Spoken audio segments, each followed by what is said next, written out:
Replacing Chrome is terrifying. It's been my default for so long. For years, my relationship with Google Chrome has been comfortable. It was a friendship based on convenience. Chrome gave me everything I needed at the click of a button, and in exchange, I gave him my data. So I started digging into this whole privacy concept, and let's just say I'm ready to file for divorce. I didn't just want a browser that is safe. I wanted a daily driver, something that doesn't eat my RAM like an all-you-can-eat buffet, where I'm the one paying the bill. Over the last month, I've tested every major browser on the market, so you don't have to. We are going to rank them from garbage tier to S tier, the holy grail that is actually staying on my taskbar. Let's set the baseline. To understand where we are going, we have to understand what we are leaving behind. Google Chrome goes into B tier. Look, I can't hate it completely. Putting aside the total lack of personal space for a second, I'm going to miss how easy everything is. The buttons are exactly where they should be. The design is clean, it doesn't get in your way, and 99% of the time, things just work. I rarely feel my blood pressure rising when I use Chrome. The ecosystem integration, it's flawless. Checking mail, saving a doc, opening a spreadsheet, it's all one click away. I didn't even realize these were just glorified bookmarks until I tried to live. It just made my life simple. Performance-wise, it's fast, maybe the fastest. But to achieve that speed, it consumes every gigabyte of RAM it can find. It's a very fair browsing experience, provided you don't care about privacy or your computer's resources. So it gets a B. A solid, reliable piece of software. But the privacy issues mean we can't be friends anymore. If Chrome is the popular guy in high school, Edge is the cousin who wears a suit in gym class. Technically, it's actually better than Chrome, it's built on the same engine, so everything works, and is surprisingly resource efficient. But using Edge feels like being at a party where the host keeps following you around, asking, "Are you having fun? Do you want to try Bing? Please look at this shopping coupon." It's a great browser, buried under a mountain of corporate insecurity. Plus, I can't shake the feeling that it still has that cursed Internet Explorer DNA lurking somewhere in the code. And let's be honest for a second, switching from Chrome to Edge is just picking your poison. You aren't really gaining privacy, you're just deciding to hand your data over to Microsoft instead of Google. So yeah. Rounding up the B tier, we have Zen. This is the newcomer. It's based on Firefox, but it's stripped down and modernized. It's slick, it uses vertical tabs by default, and it feels like it's trying to be old money. Quiet, refined, out of the way. I really like it, but it's still in early development. It has potential to be S tier one day, but right now it's like that new indie cafe that has an amazing coffee but only 3 chairs. It goes in B tier. Okay, we need to talk about the browser that I simply cannot recommend. The ones that make Chrome look like a saint. Opera and Opera GX.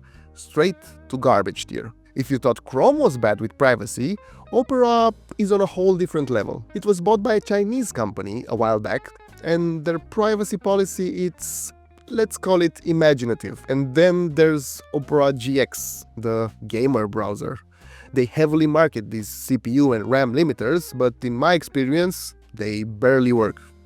It's mostly just marketing fluff. And that free VPN they brag about, it's not a VPN, it's just an over-glorified proxy that pipes your traffic straight to their servers. So instead of privacy, you're just handing your data to a different landlord. Plus, the aesthetic looks like a Discord moderator's bedroom. It's loud, it makes noises when you click things, and there are RGB lights everywhere. Compared to this, Chrome is child's play. At least Chrome pretends to be professional. Opera is just a data harvesting machine, wearing a gamer's headset. Hard pass. Now, let's talk about the browsers that take privacy so seriously, they forgot you actually need to use the internet to get things done. Tor, LibreWolf, and DuckDuckGo. If you are a whistleblower or if you're doing something sensitive, Tor is S tier. It bounces your signal around the world so nobody can find you. But for a daily driver, watching YouTube on Tor is like trying to stream 4K movie through a toaster. It's painfully slow. LibreWolf is just Firefox with all the fun removed. It breaks half of the websites you visit because it blocks everything, and DuckDuckGo is fine for your phone, but on desktop it lacks basic extensions. Don't get me wrong, these are great tools for specific jobs, but trying to use them as your main browser is like driving a tank into a grocery store. Safe? Yes, of course, but practical? Absolutely not. They go into D tier for me. And then there's Vivaldi. Vivaldi is for the person who loves to customize everything. You can change every color, every button placement. You can have 2 rows of tabs, split screen, notes, calendar, mail client. A lot of stuff. It's impressive, don't get me wrong, but it's also very exhausting. I spend more time tweaking the settings than actually browsing the web. It's powerful, but it's cluttered. C tier for me. Now we're getting to the good stuff. These are the browsers that almost won. If you love the feel of Chrome but hate Google, this is the logical step. It's built on Chromium, so it feels exactly like Chrome. All your extensions work, the menus are the same, and it blocks ads and trackers aggressively. It's fast. Faster than Chrome, because it's not loading all the junk. Now, it does have some crypto wallet stuff baked in, which feels a bit like a pyramid scheme pitch in the middle of a business meeting, but you can mostly ignore that. The real reason it's not my daily driver?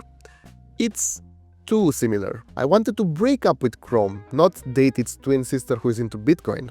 I want to try something that feels genuinely different, not just a privacy-focused clone. But strictly as a piece of software, it's excellent. A tier for that. And then the cool kid on the block, Arc. It's undeniably different. It ditches the top bar, moves everything on the side, and treats tabs like apps. The organizational tools like Space, Profiles, and Split View are genuinely innovative, and I understand the hype, but even though it's so cool, I'm not switching to it. The reality is, I'm a Windows user, and Arc feels built with Apple in mind first. It feels like a guest on my operating system, rather than a native tool. It just doesn't click for me. This leaves us with the one. The browser that managed to fill the void Chrome left behind. The one I'm actually keeping. I know, it's been around forever. It isn't a shiny new toy, but that's exactly why it wins. Firefox is the only major browser left that isn't built on Chromium, the Google engine. It is the only real independent alternative. If Chrome fails, everyone else fails. Except Firefox. It matches Chrome's convenience, just without the creeping surveillance. It has solid utility too, including features like container tabs that allow you to isolate different browsing contexts. I know there have been recent headlines suggesting a possible shift in their privacy stance that are worth keeping an eye on, but honestly, until that potential issue becomes a reality, this remains my go-to browser. It's fast, open source, and frankly, it feels like a mature choice. So that's where I landed. Chrome, it's gone. It was a good run, but I value my RAM and my privacy too much. I'm currently daily driving Firefox, and honestly, I don't miss the friendship with Google at all. If you're still on Chrome, I challenge you to try one of the A or S tiers browsers for just 1 week. You might be surprised how nice it is when your browser isn't breathing down your neck. Let me know in the comments. What browsers are you using and why it's probably better than my choice? Don't forget to like and subscribe if you want to see what else I break up with in the future. See you in the next one.